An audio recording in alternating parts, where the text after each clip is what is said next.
prime thing is you have to win. Ill intent, violence, physicality, pain. Enough is enough.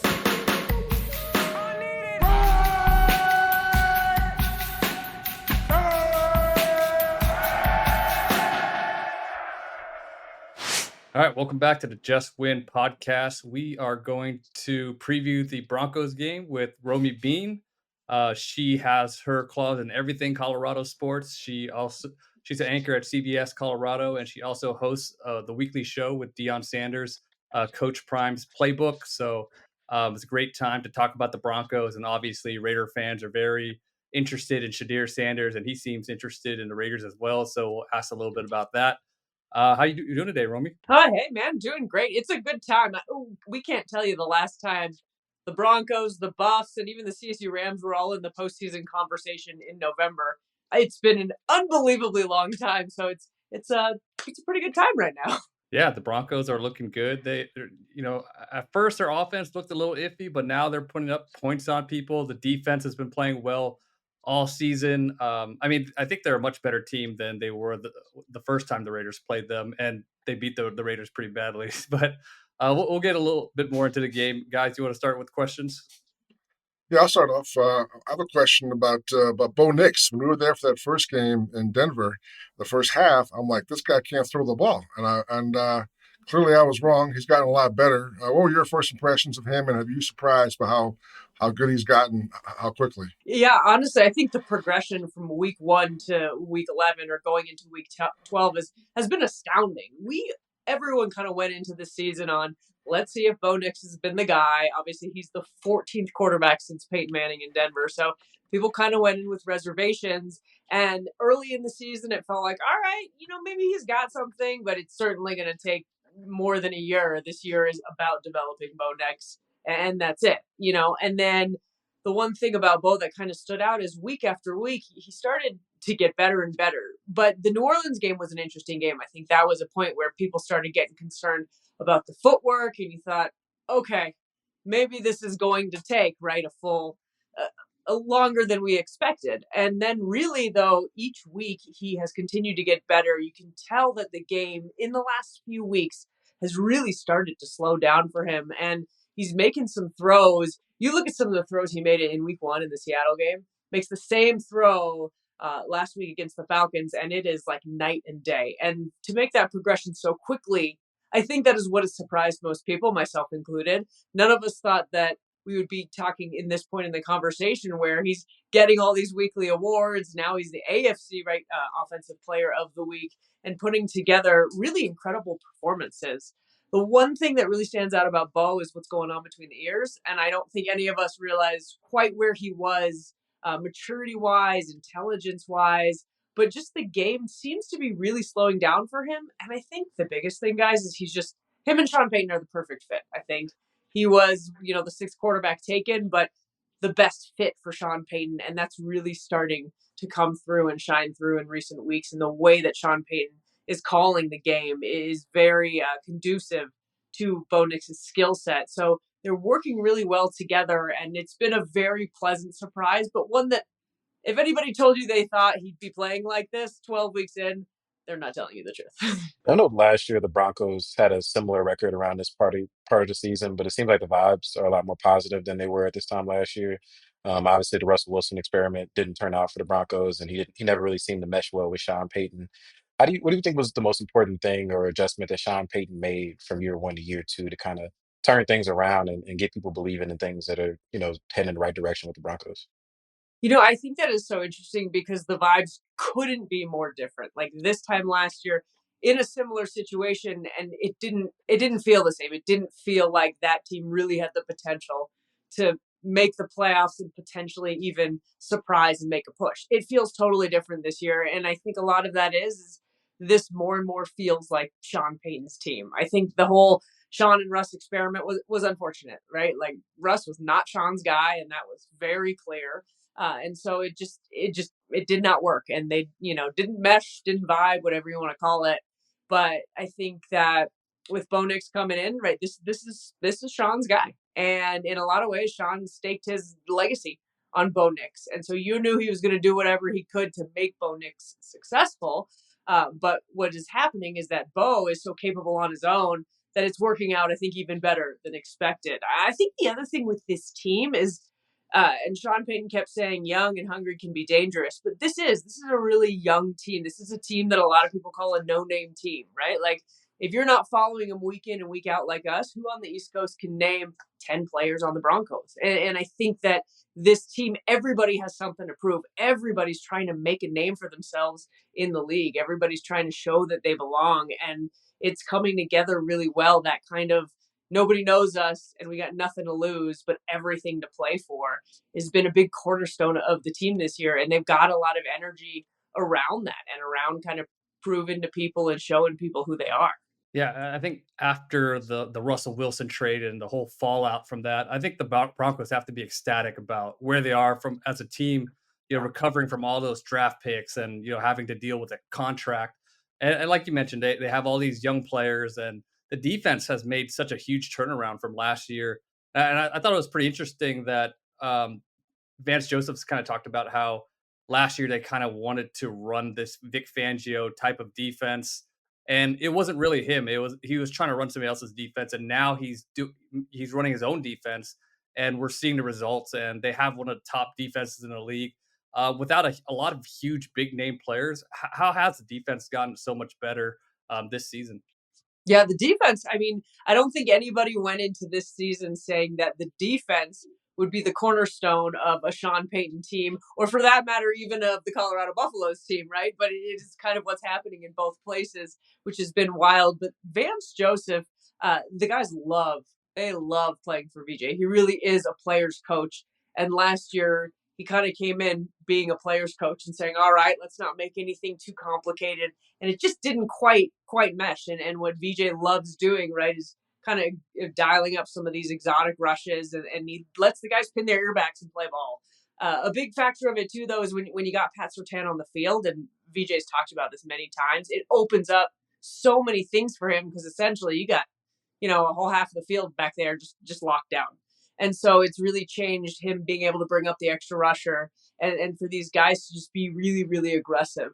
They also brought in guys in the defensive front who have made a difference. We don't talk about them as much necessarily, but John Franklin Myers and Malcolm Roach have been huge to this team.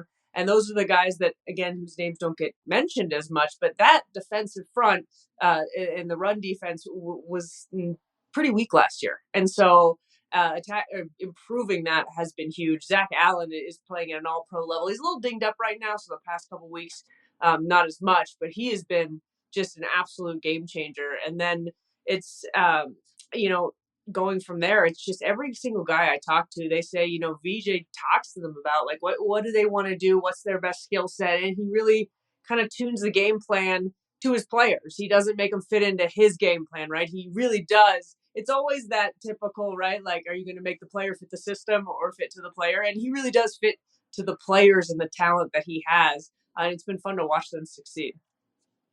I'm going to jump to Colorado because I think they're fascinating. I'm wondering, for you, what was it like last year, kind of covering that team and the whole, I don't want to say circus, maybe like a rock star kind of atmosphere with Deion coming to town and all the national media following him around? I mean, I think a whirlwind doesn't even do it justice. This went from a 1-11 Colorado team that was absolutely irrelevant. Everyone was just miserable. There was really nothing felt good about the program in any way. And there felt like there was no future for the program before Deion Sanders got there, frankly. And as someone who actually went to CU, and it wasn't all that different when I went there was maybe more energy, but it just felt like, they had a few years, here and there in between. But all in all, it just felt like Colorado is just always kind of going to be at the bottom of the barrel. And then in comes Deion Sanders. And it is this, we've got Fox Big Noon, we've got College Game Day on campus like 4 weeks in a row. The way that season started was surreal to see everybody talking about Colorado. It was insane. But I think that this year, obviously, they're playing much better ball. They got a better team, all in all. And so all of that is a lot more fun, I think, this year. And that I think that it has gone from a different level of focus. And I think that, I was actually speaking to Prime about this just a couple weeks ago, but talking about like the caliber of player, right? When he came in, he pushed out a lot of guys and he got a lot of flack for that, but he felt like these guys don't fit what I want to do. And then they hit the portal really hard, and it was an experiment. Half those guys fit, half those guys didn't. And now you've got a team that everybody's bought in. Everybody kind of has the character and the drive that he wants. And so it's all come together. And to do it so quickly is insanity. It's one of those things I say to everybody, we're going to look back and say, where were you when this was happening, that this team is in bowl conversation, in Big 12 conversation, in college football playoff conversation 2 years after they were 1-11. It's like straight out of a movie. It's crazy.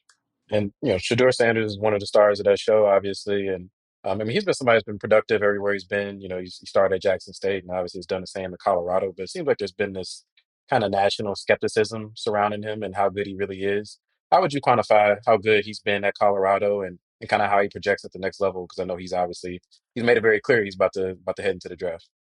Absolutely. I think the biggest thing with Shedeur is his football IQ. And I think that people don't talk about that as much, but he is really, really smart when it comes to the game. And, people are knocking on him for this, that, or the other. But the way his ability to get his playmakers open, his ability to manage the game when he needs to manage the game has been really impressive to me. And I think that his you'll kind of see, obviously they have a lot more behind the scenes than anybody else, but when he's on the sideline, just changing the plays as he sees fit. It was really interesting. We had Pat Shermer on the show a couple weeks ago, and he was talking about it. Like, he sits and they kind of wait and see how a team is playing them, and then they just change whatever they were going to do kind of on the spot. And he lets Shedeur give him ideas all game long. And so it is really a collaborative effort. So for a college quarterback, he's very active, you could say, in the plays that get called and a lot of the stuff that you see on the field.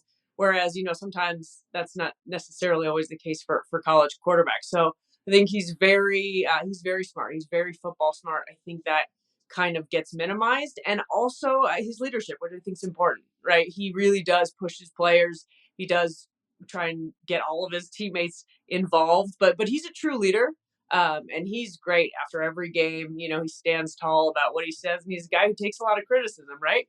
So I think there's so much more to him than what the physical skills. I think the intangibles he's really got that will take him to the next level. Yeah, well, for Raider fans that are hoping that they get Shedeur, that's a good thing to hear, because if you haven't noticed, the Raiders struggle to score outside of their first drive, so they need to be able to adjust during the game. But I want to talk about Travis Hunter a little bit. Like, we've never seen a player that could play both sides of the ball as well as he can. Could you just talk a little bit about how talented he is, and what position do you think kind of fits him best the next level? I mean, guys, it's unreal. I truly say it's honestly a gift to be able to watch this young man live week in and week out. It's unbelievable. The plays he made, his feel for the game. He's always in the right spot. His reaction time. I mean, it's just truly unbelievable. His energy, guy never gets tired. And just how football smart he is. Going back to that football IQ, it's incredible the way he sees the game, how slow the game is for him. It's truly remarkable. And I am so curious what's going to happen in the NFL. I know that he wants to play both ways, but like, how's that really going to pan out? One, you got a 17-game season, it's more physical, all of this. And you even think, how as a coach, how would players on a team feel about a guy that you're on defense, let's just say, and you're not practicing with the defense the whole time, right? This, that, and the other. I think there's probably a lot that goes behind the scenes. And I've tried to pick a few scouts' ears who are there at the games, and they all just say they're not totally sure, but it seems like a lot lean that they'd like him to be a corner and have a package as a receiver. That being said, it takes one team to say we're willing to let you play significant load on both sides. I don't know how it's going to turn out, but I do hope that at least a team gives them the opportunity to be utilized both ways. What does that workload look like? We'll have to see, right? I don't think it looks like what we see in college, but to limit him, I think, would be a shame. I think see what he can do, and then I think it will naturally probably solve itself in the NFL, where it becomes, no, you got to play more on this side or that side. But feels like a lot of teams are interested in him as a corner with a wide receiver package. But again, man, we'll see, right? Takes just one team. Let's go ahead and fast forward to the draft. I know Raider fans won't want to do that right now. Just go ahead and go straight to the draft. But as far as these two guys go, do you see Deion getting actively involved as far as telling NFL teams, don't take this guy, he won't go there? Do you see him becoming an active kind of a guy in the whole of the pre-draft stuff?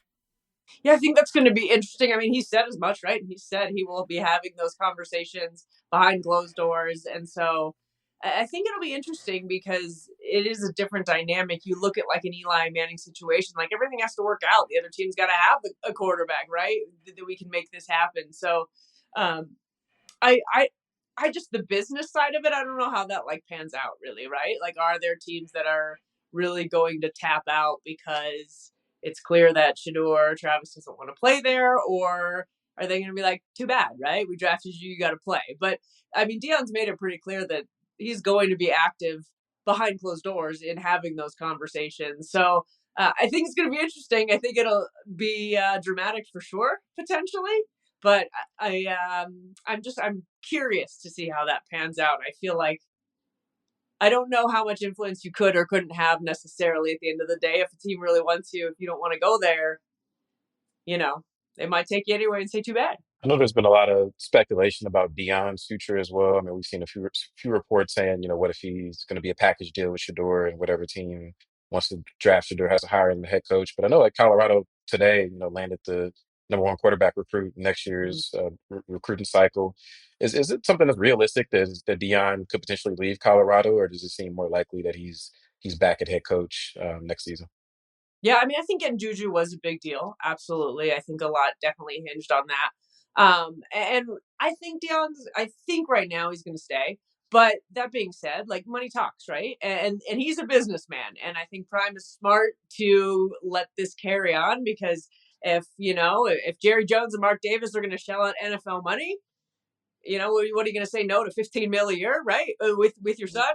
But at the Yeah. same time, even if he's not considering going, it's a smart business move because the price is going up. Colorado's going to have to find a way. I know they're working on extending him, and extending him means paying him a lot more money, paying Pat Shermer, Rob Livingston, paying his assistants a lot more money.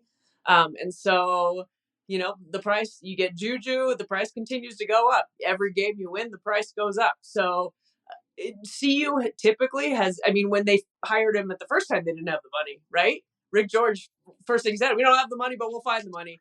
And they found the money, and it'll be the same situation. But I do think he likes where he's at. I think he does really like the college scene and being able to really be a father figure, be an influence on these young men's lives more than football. And I think that happens on the college level different than it happens on the NFL level, right? You interact with NFL players differently. So I think he does love where he's at, but there's a price, and CU will have to find a way to get that money, hitch up their pants, call up the boosters, get that money, to keep him there. Yeah, Shedeur has been pretty vocal. Well, not he doesn't outright and say it, but it's pretty obvious that he's been kind of signaling that he wants to be in Vegas, and with the tweets of thanking God every time the Raiders lose, and we're kind of keeping track of that here. We're trying to see Mhm. what happens when the Raiders lose on a day that's not Sunday, so we could kind of take away the possibility maybe he's just thanking God he's going to church. But why do you think Shedeur is so focused on Vegas? This hasn't exactly been a very staple franchise, but like if you could get into his mind, why do you think Vegas is on his mind?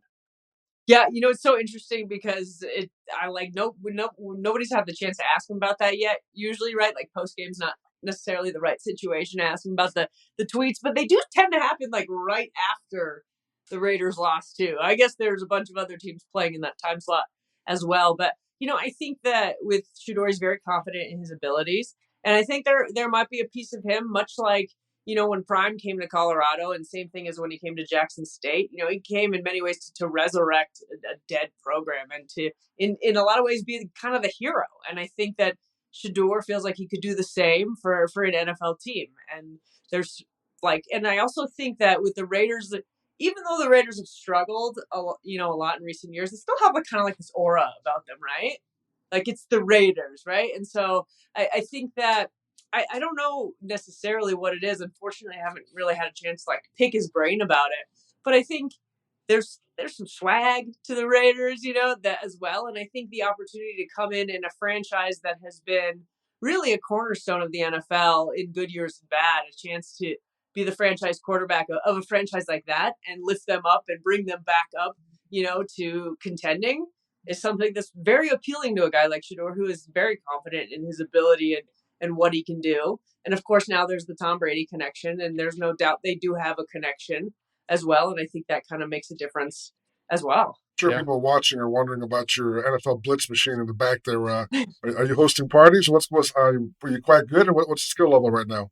You know what? I'm not that great at it. I actually won this, which is just insane. I can't believe someone actually gave this as a giveaway. But it is fun. It is old school, and I'm not that great yet. I'm not great enough to compete against people yet. I got to get good before I invite people over to play. Makes sense. All right. Well, thank you so much for your time, Romy. And if you guys and Raider fans are very interested in Shedeur and Dion, check out her weekly show with Dion Sanders, Coach Prime's Playbook. Awesome stuff. And hopefully Vic and Tashan could say thank you for coming on and see you at the game live. Yeah, guys, thank you for having me. This was awesome. I really appreciate it. Yeah, thanks so much. Really Thanks for coming on. All right, let's get into our game preview. Let's look at injuries first. On the Raiders side of the ball, what are we looking at? Yeah, it's a lot of injuries right now. It's looking a little bleak. All three of their starting cornerbacks are hurt right now. Jack Jones with a back injury, Jacorian Bennett with a shoulder injury, Nate Hobbs with an ankle injury. They haven't practiced so far this week, Wednesday and Thursday. We'll see if any of them are able to get out there on Friday.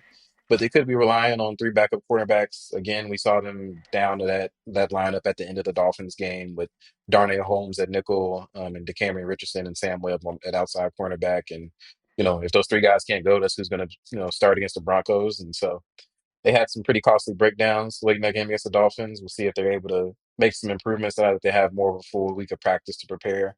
And then running back, Alexander Madison with an ankle injury and then Zamir White with a quad injury. Neither one of them have practiced so far this week. Seems like there's more of a chance for Madison to practice potentially on Friday and see if he's able to give it a go. But if not, it's either going to be Lobby time, baby. It's going to be Amir Abdullah. It's going to be Amir Abdullah. And even Sincere McCormick time.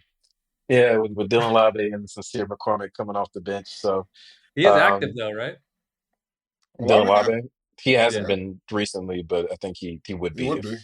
He would be if those two guys can play. But and then Andre James, he came back in practice today for the first time in a while. So see if he could potentially get back in the mix at center. And then tight ends Harrison Bryant and Justin Shorter were limited with injuries as well. So only thing on the Broncos side is starting guard Ben Powers was limited with a shoulder injury, but that's the only guy that had who wasn't full at practice today for the Broncos. So it looks like they're pretty healthy. Man, the vibes are good in Denver right now. Not a good sign for the Raiders. I'll say this about the running back situation. I thought interesting that Amir, he's been around for, I was surprised, 10 years. His 10th year in the league. He's had some good moments every now and then. Kind of a solid, very popular guy in locker room. Kind of fills all kinds of roles. Backup running back, blocks well, special teams.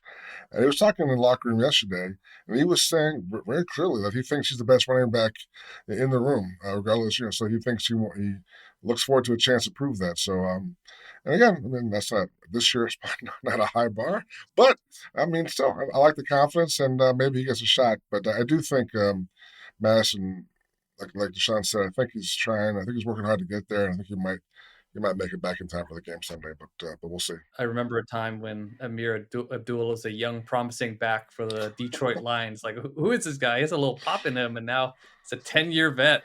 Yeah. He's been their most efficient running back in terms of carrying the ball. He's averaging 4.8 yards per carry. Limited carries, but he did have like a 40-yard run early in the season. So, he's been having more success on the ground, kind of unexpectedly than both Madison and White. I think Madison's been solid as a pass catcher. That's probably been where he's been the best so far this season. But you might not be wrong, man. When it comes to handoffs. So I guess we'll see. There's be some desperate fantasy teams tomorrow hitting that button, add Abdullah tomorrow when they see if those guys won't practice. But he had a touchdown last week. Yeah. Let's do it. All right, let's get into what to watch when the Raiders have the ball. Yeah, I know we're kind of beating a dead horse, but I think offensive line is still it for me, especially with this Broncos defensive front, which we talked about a little bit earlier. I mean, both when it comes to stopping the run, they're one of the best teams in the league, and they're also leading the league in sacks right now.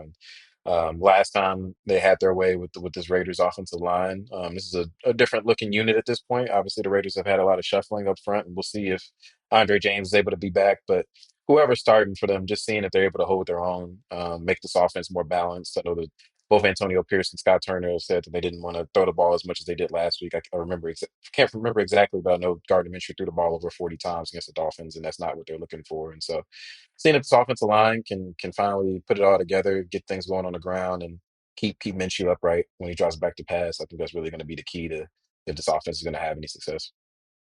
Yeah, last week was the first time those five guys played together, and I think they're pretty excited about having those same five go out there this week. So I don't think my gut feeling is Andre James is probably not going to play this week.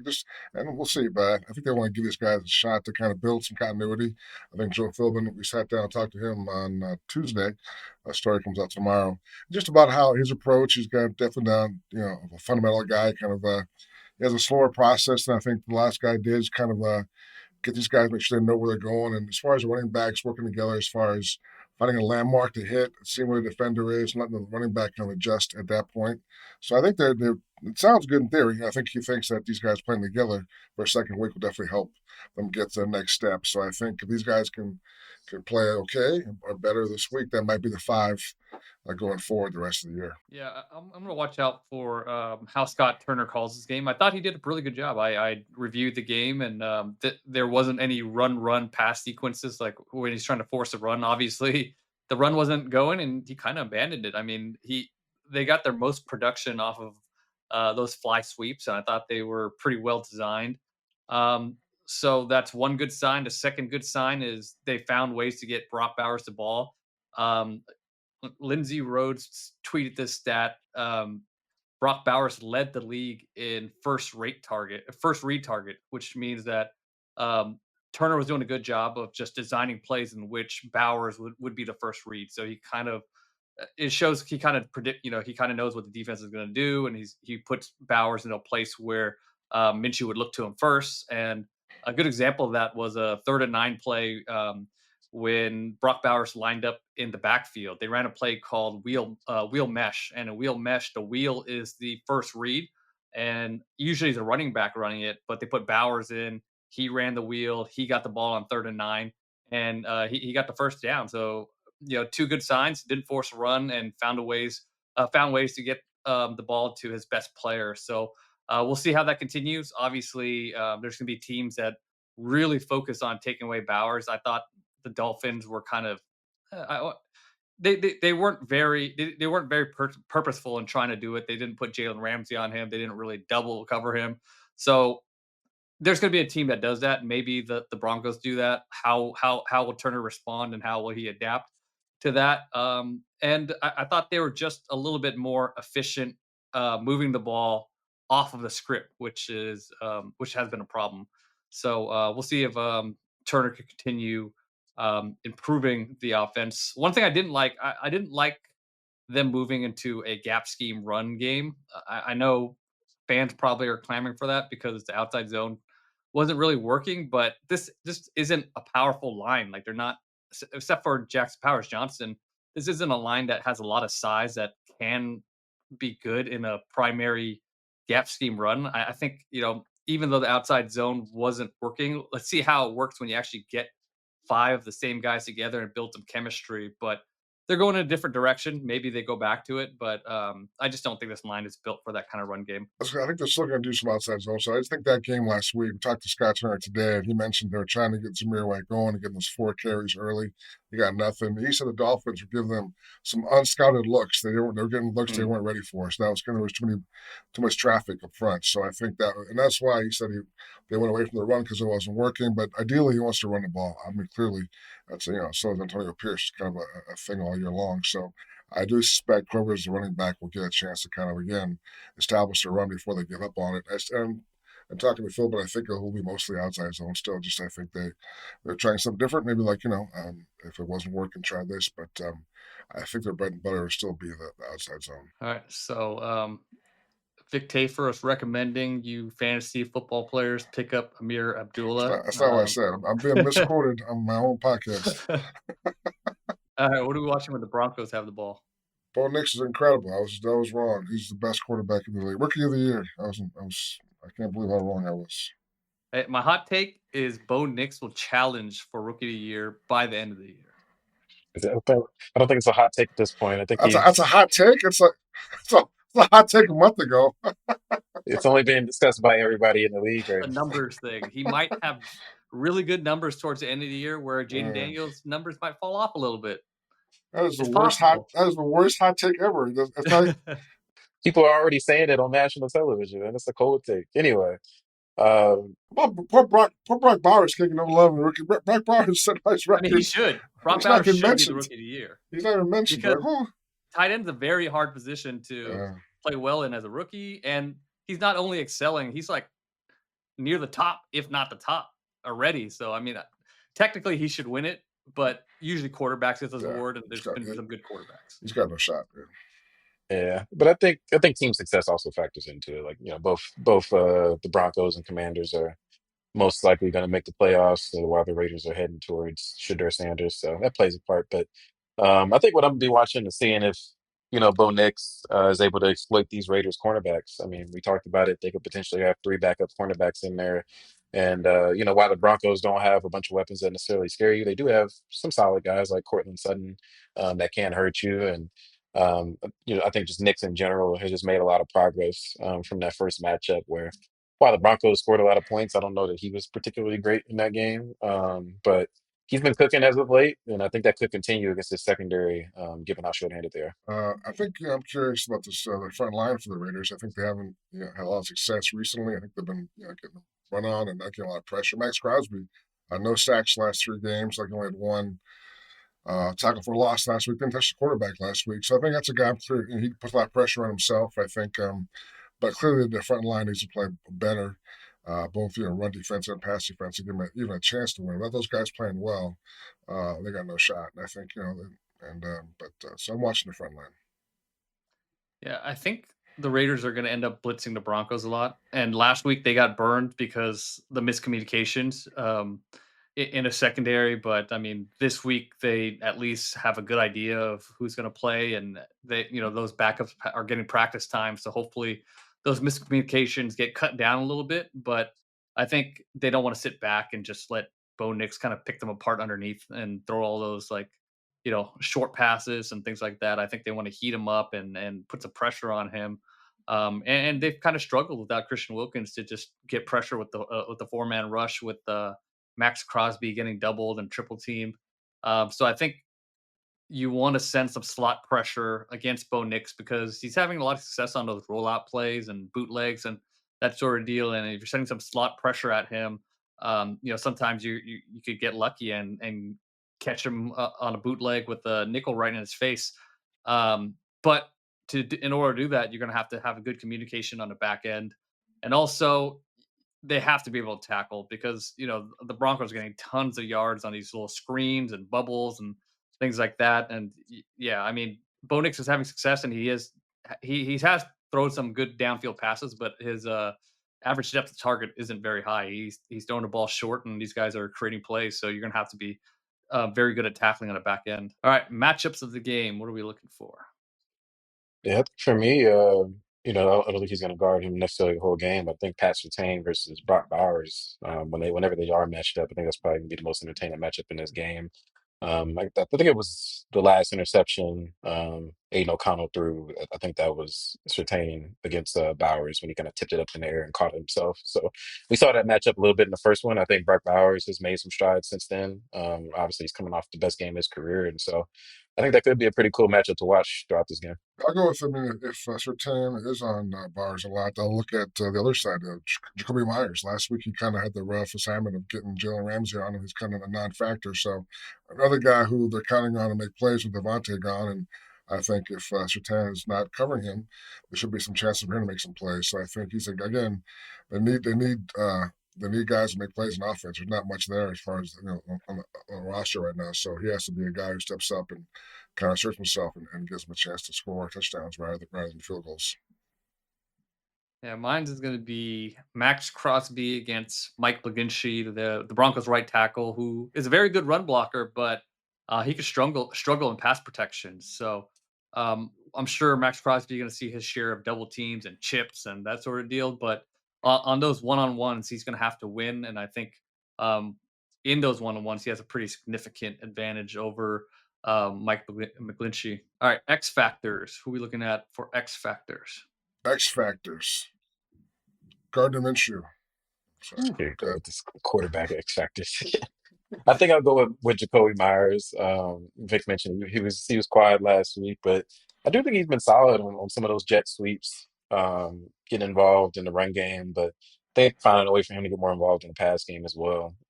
Be pretty key for this offense. Like it can't only be Brock Bowers. Like he had a crazy day last week, and the offense still didn't really do that much when it came to putting up points. So they need somebody else to step up when it comes to that pass catching group, and I think Myers is the guy. Mine's going to be my fantasy pick of the week, Amir Abdullah. Even if I was just thinking about it, even if Madison plays, I can't imagine both Madison and Amir play. Maybe I'm wrong, but I think maybe the best case scenario is one of those guys gets back. I'm leaning towards Madison. Even if he plays, you're still going to need a second back on third downs and to kind of help to share the load. And Amir Shonen catch some passes out of the backfield, make some guys miss. So, regardless of what happens with the injury report tomorrow, I'm going to say the X factor is Amir Abdullah. They need some big plays. He has a couple this year, and so I'm going with a 10-year vet, kind of proving his worth and telling the world that he's still a viable NFL fantasy running back. I'm gonna go with Morig. I think he's gonna Merrick. be big. And what was that? Merrick. Merrick. Sorry, Be Merrick. fucking his name up the whole season. Poor guy. Yeah, I think the Broncos are going to want to run the ball. They've been running the ball a lot better, and he's kind of found a home as that strong safety in the box. And like I mentioned, I think blitzing is going to be a big deal in this game. So I think he can make an impact blitzing. I want to see him run over a running back and pass protection, which we've seen him do in recent weeks. And yeah, I think he can make an impact. Some tackle for losses, sacks. Hopefully he get a fumble. Nate Hobbs, I assume, is not going to play. We'll see. I mean, he hasn't practiced so far this week, but we won't know until tomorrow. Yeah. So yeah, that's my guy. I think he's going to make some plays. He's making some money, that's for sure. He's going to be a free agent if they only give him an extension. Trayvon's going to definitely do well based on this season as far as his contract size. Even more motivation. Yeah. Feeling good about my X factor now. There you go. That's a great X factor, man. All right, let's get into predictions. Yeah, I got the Broncos winning. What? Oh man, Raiders are home, dude. Man, what does that matter this season? With the Broncos winning 30-17. I mean, they scored 34 the first time. Yeah, I just think the Broncos defense, the way that they're playing right now. I mean, the Raiders haven't been able to score against anybody. I don't see that really changing this week. And like I said, Raiders defense is pretty banged up, man. I mean, your top three starting cornerbacks, you start defensive tackle, you starting defensive end, starting safety. Like I know Antonio Pierce and Patrick Graham don't want to use excuses, but I mean, shit, like six starters out. I don't really know if I call it an excuse. I think I just call your team is injured, and I don't think that this defense is gonna suddenly start playing well. So I got the Raiders losing this one. I will not go with an upset call. I will not. I got burned last week saying that the Raiders would upset the Miami Dolphins. But what happens? The first drive, Jacorian Bennett gets injured, and then they get that stupid holding called in 3rd and 20, and I already knew it was all over after that. The Raiders are just way too banged up right now. As I mentioned, the vibes are too good in Denver. Bo Nix carves up the Raiders, and that defense is going to be suffocating. And I don't know if they're going to let Brock Bowers go for 100 yards on them. They're going to find a way to try to limit him. And when they limit him, I just don't know if there's many avenues for the Raiders to move the ball consistently. So I'm going to say Broncos win 28-13.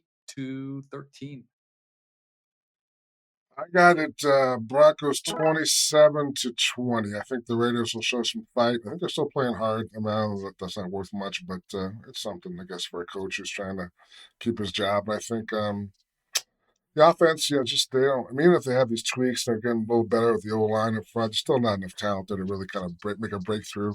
You guys have mentioned all the injuries on defense, so it's a tough matchup, I think. So I got 27-20 Broncos. All right. Well, let's see if they get the reverse jinx happens and they pull off the upset. All right, let's get into fan questions. Am I crazy to think Raiders bench Minshew once O'Connell is healthy? AP had some success with O'Connell last year and could go back to him. O'Connell would probably be starting right now if he wasn't hurt by Mo Moton from Bleacher Report. Yeah, I think Mo's got it. I would not be surprised. I think that's probably what we all. I think we all expect for O'Connell to kind of take over when he gets healthy. I think that's unless Gardner plays a lot better the next couple of weeks. And then I think Aiden's pretty close actually. I think Aiden might be back. I won't say next week, but he's getting there. So yeah, my opinion is that Minshew is going to be done once O'Connell comes back. Yeah, I mean he's eligible to return next week off of injured reserve if he's healthy enough. We'll see. It's a short week going on the road against Kansas City. With Oh, yeah, that's right. Never mind. probably Yeah, nah. probably not the best time to bring him back, but we'll see. I think he should be back soon. And like you said, like if Minshew suddenly starts balling out, then you don't sit him just to sit him. But if he continues to struggle, I think at that point, why not go back to O'Connell, give him the last few games of the season and see how he does. Minshew just hasn't been good. So, I mean, you got to turn somewhere. I know some fans are He was better talking last about week. Bradley. That was the thought for about 2 seconds, and they said no, and they got Desmond Ritter, and they said that, like, no. So I just they were trying to see if there's any other solutions around, but they pretty much have the two guys, and one of those guys may be back next year as a backup. We'll see. Were you going to say till the wheels fall off and then realize the wheels have fallen off already? Yeah, I was going somewhere. I wasn't sure where I was going, so I just stopped. But yeah, the wheels are off for sure. All right, next question. Do you sense that any of the players like Max who pushed hard for AP to keep the job at the end of the season are in any way seeing his limitations and regretting that decision? By SJ Book 76. I think that's a good question. I mean, I think really the only player where that seemed to like very obviously be the case was Devontae Adams earlier this season. Like it's clear that he and Antonio Yeah, he Pierce has jetted some sort away. of they have some that was pretty terrible. Clearly they had some type of falling out before he requested that trade. His signs were all over it throughout the offseason, but I don't really get that sense from the players that are still here, particularly not Max Crosby. I think he still is a believer in Antonio Pierce. I don't think he's happy with the way things are going, of course, but I don't think this is a situation where the locker room is quitting and giving up on the coach like we saw they obviously did last year with, going into that Monday Night Football game against the Lions, and that was why McDaniels ultimately got fired. So I don't think things have reached that point. Obviously, that doesn't make it any better for Raiders fans and Raiders players that are upset with the record, but I don't think there are guys that, in terms of the roster that have suddenly changed how they feel about Antonio Pierce. I agree. I go back to what Antonio said. I think it was 2, 3 weeks ago about the culture being set. And I think it's the players kind of feel that way. Like they have had, obviously injuries, obviously Devontae, that fiasco, and the quarterbacks have been bad. But I do think they feel like there is a mentality here in place. There is like an open door kind of policy they like with him, and I think they do feel like the whole like the play tough and the physicality, all that stuff is who they are. It's just a matter of getting more healthy bodies and getting more talent. I mean, this roster's not very talented right now, so I do think most of the players are still on board. And I think one of them said, I don't know, I'm not gonna name names, but one of them said, they keep having these weeks they practice hard and they think they're prepared, and then they lose. At some point, something's going to break. Like, hey, man, this is getting. But right now, the confidence is they're still pushing forward and they can get a breakthrough. But at some point, there's no reward. The losses keep stacking up. Then that's when things make it ugly. But I think right now they're still pushing. So I think we'll see how that goes Sunday and then next week against the Chiefs. All right, last question. I have always believed the Raiders' problems start at the top, even though Mark Davis says he lets his football people make the football decisions. He is still the one deciding who the football people are. Is there any chance he continues to sell off and gives up control of the team by Gorelli? So yeah, what he's referring to yesterday, we reported that Mark Davis agreed in principle to sell off 15% of the Raiders franchise to a couple businessmen, Egon Durbin and Michael Melman are their names. This obviously comes after in October, he agreed to transactions with Tom Brady, as we talked about ad nauseum, Richard Seymour and Tom Wagner. In terms of him giving up control, that's not the case. He's still the controlling owner, and because of a rule change with the NFL back in 2022, if you're a longstanding owner and they qualify that as somebody that's owned the team for 10 years or longer, which Mark Davis has, you can own as little as 1% of the shares in the franchise and still be the controlling owner. So if he wanted to, he could sell nearly all of his shares and still be the controlling owner. So it's not exactly clear like how much of his shares were sold in all these transactions and how much he has left exactly. But what is clear is he is the controlling owner. At some point, obviously, like given his current situation of not having a spouse or not having any kids, like whenever Mark Davis does pass away, like there will be some sort of succession plan and transition in ownership, if that still remains the case. But in terms of the immediate future, I don't get the sense, and I'll let Vic answer, but I don't think he gets the sense that Mark has any plans of stepping away anytime soon. Yeah, I agree. I think as far as a succession plan, there is one. The league requires each team to have one like on file. So we don't know what it is. Mark's not going to tell us, but there is a plan in place as of right now. And there's a question about his mom. She's still doing okay, but like there's a state issue maybe at some point when when she passes. But that's not for another day. But I do think Mark is just I don't know the reasons why, but I think he's kind of getting his house in order. I don't think he plans to sell any of his controlling interest. I think he'll still be the guy going forward, and I think that's we'll see what he says when we talk to him. But I think that's what's going on. Yeah, there's going to be a league owners meetings December 10th in Dallas, and I'm planning on heading down there. So usually Mark talks at those, so we should get some more insight then.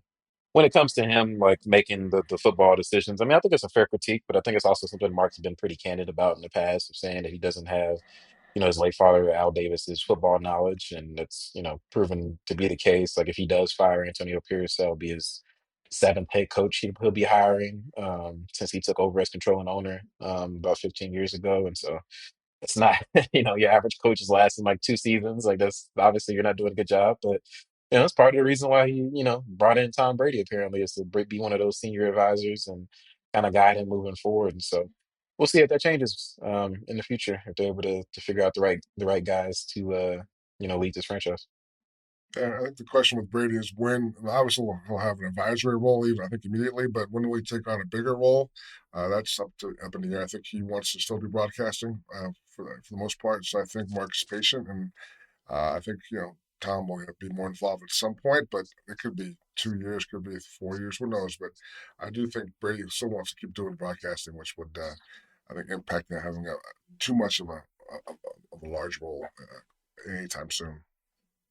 Yeah, I mean, I think he tried to give away control to John Gruden, and we know how that ended up. I mean, you could say what I think coaching wise, he was good, but as far as personnel decisions, not very good.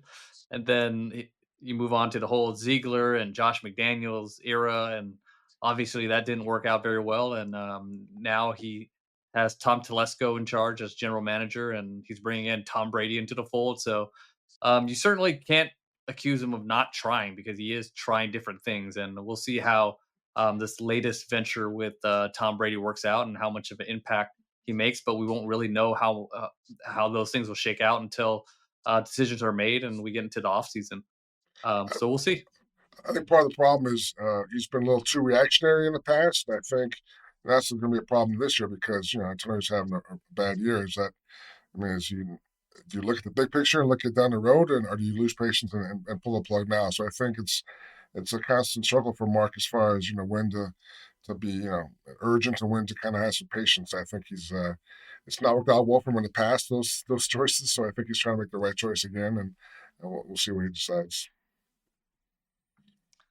All right. Well, that's all we have for you this week. We will join you guys live after the game against the Denver Broncos on Sunday night. So make sure you tune in for that. Thank you for watching, and make sure you guys subscribe, hit the like button on YouTube, subscribe, and leave reviews on Spotify and Apple. We'll catch you Sunday night. All right, hasta la vista. Peace. Later.